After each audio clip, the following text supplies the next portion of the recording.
অকল সেই মানুহে মাটি কিনা বেচা কৰিব পাৰিব যি তিনিটা প্ৰজন্ম সেই এৰিয়াটোত বাস কৰিছে বিধানসভাত আইন পাছ হোৱাৰ আগত তাত তিনিটা প্ৰজন্ম সেই মাটিত ভোগ দখল কৰি থাকিব লাগিব Assam land revenue regulation act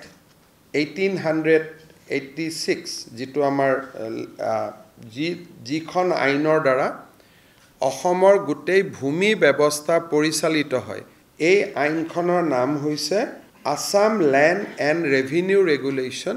1886 এইখন হ'ল আমাৰ মূল ভূমি আইন এই আইনখনত গোপীনাথ বৰদলৈ বিষ্ণুৰাম মেধিৰ সময়ত চেপ্টাৰ 10 আহিছিল আৰু চেপ্টাৰ 10ত tribal belt and block create কৰা হৈছিল আজি এটা অসমৰ বাবে ঐতিহাসিক মুহূৰ্ত য'ত আমি আসাম ল্যান্ড ৰেভিনিউ ৰেগুলেশ্যন 1886ত আমি চেপ্টাৰ 12 এটা ইনকৰ্পৰেট কৰিছোঁ মই আকৌ কৈছোঁ গোপীনাথ বৰদলৈ বিষ্ণুৰাম মেধিৰ দিনত চেপ্টাৰ 10 আহিছিলে to give protection to the tribal belt and block আজি আমি আগুৱাই গৈ এতিয়া আমি ইয়াত চেপ্টাৰ 12 ইনকৰ্পৰেট কৰিলোঁ চেপ্টাৰ 12 টো কি হ'ব to create heritage block surrounding a iconic structure এটা আইকনিক ষ্ট্ৰাকচাৰক আমাৰ অসমৰ সংস্কৃতি অসমৰ ইতিহাসৰ লগত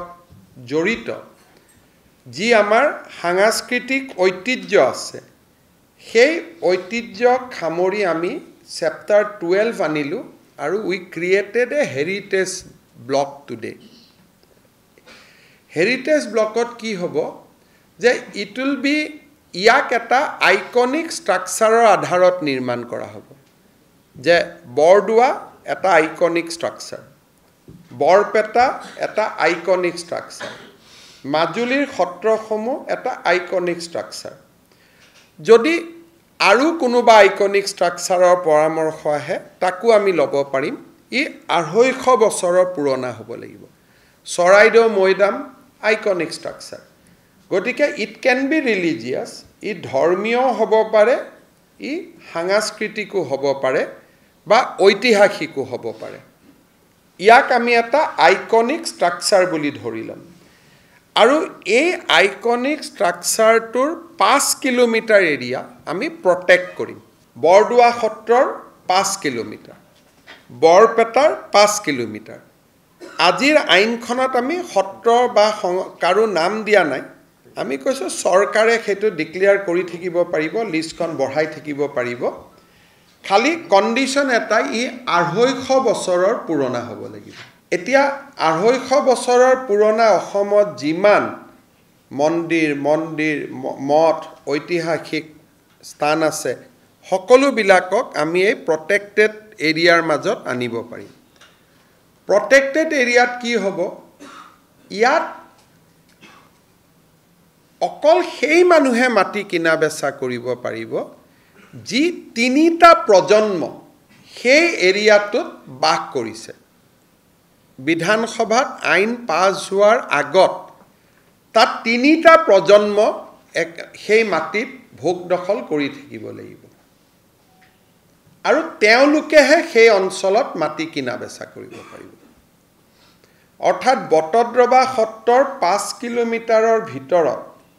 বটদ্ৰৱা সত্ৰত তিনিটা প্ৰজন্ম যি নিৰন্তৰ বাস কৰি আছে সেই তিনিটা প্ৰজন্মৰ মানুহে মাটি কিনা বেচা কৰিব পাৰিব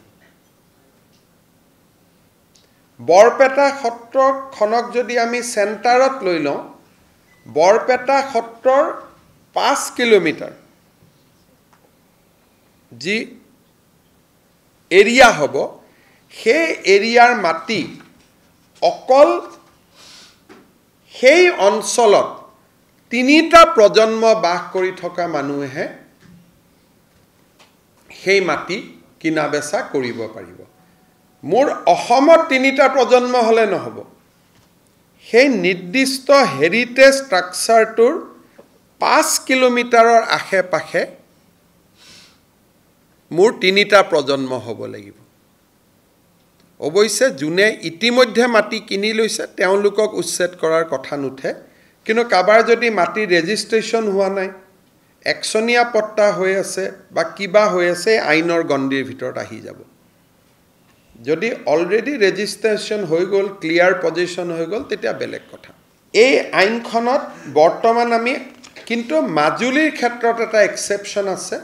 বৰপেটা সত্ৰৰ 5 কিলোমিটাৰ কিন্তু মাজুলী গোটেই জিলাখনকে আমি এইটো এৰিয়াত আনিছোঁ কাৰণ আমি ভাবো যে দলং দুখন নিৰ্মাণ হোৱাৰ পিছত মাজুলীৰ বহুত ব্যৱসায়িক উদ্যোগিক প্ৰতিষ্ঠান আদি গৈ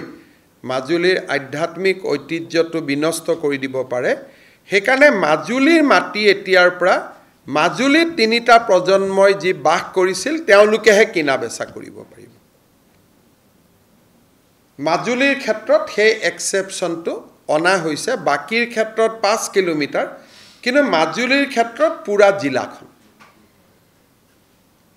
ইয়াত যদি কোনোবাই এতিয়া আমি কামাখ্যাৰ কথাটো আনা নাই কিন্তু কালি যদি কোনোবাই কৈ দিয়ে কামাখ্যাকো ডিক্লেয়াৰ কৰক কৰিব পাৰে কিন্তু প্ৰথম পৰ্যায়ত আমি বৰপেটা বটদ্ৰৱা আৰু মাজুলীক লৈ আমি আগবাঢ়িব খুজিছোঁ আৰু মই ভাবো যে এই আইনখন যদি বহুত দিন আগতে পাছ হ'লহেঁতেন আজি বটদ্ৰৱা বা বৰপেটাৰ পৰিৱেশটো সম্পূৰ্ণ এটা বেলেগ হৈ থাকিলহেঁতেন আৰু এটা অসমৰ জাতীয় জীৱনৰ এটা ঐতিহাসিক মুহূৰ্ত আৰু আমি এনে এখন আইন বিধানসভাত আনিম আপোনালোকক জনাবলৈ পাই মই নিজেও গৌৰৱ অনুভৱ কৰিছোঁ